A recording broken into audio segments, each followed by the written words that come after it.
Good morning সবাইকে। আজকে শুরুটা এইভাবে, ফুল গাছের নতুন জীবন দিয়ে। দেখি গাছটা বড় হয় কি না। চলে গেলাম দোকানের কিছু কাজ করলাম। আজকে কালুদা যাচ্ছে, কালুদার শ্বশুর বাড়ি। কালুদা মানে যাকে ভালোবেসে প্রিয়রা। কালুদা চলে গেল, আমিও চলে আসলাম স্টেশনে। ট্রেনও চলে এলো, যাচ্ছি বসের কাজে। পেয়ে গেলাম বসের ম্যানেজার লিটন দাকে।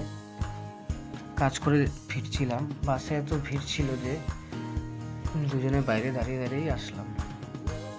কালুদা চলে আসছে কালুদার শ্বশুর বাড়ির থেকে। দুজনে চলে গেলাম ডুয়ার্স মেলাতে। কালুদা সবাইকে হাই করছে। আজকের প্রোগ্রাম ভালো ছিল, বোম্বের আর্টিস্ট ছিল, তাই ভিড়টা অনেক বেশি হয়েছিল। কী নিব ভাবছিলাম, তো এই জিনিসটা আমার ভালো লাগলো। মা কালীর এই ফটোটা নিলাম। আমি 50 টাকা দিয়ে নিচ্ছি, বাইরে যদিও এটা 30 টাকা পাওয়া যাচ্ছিল। তো মেলা ঘোরা শেষ, এখন ফিরছি। আজকের মতন এখানেই শেষ। ভালো লাগলে একটা লাইক করে দিও। থ্যাংক ইউ সবাইকে।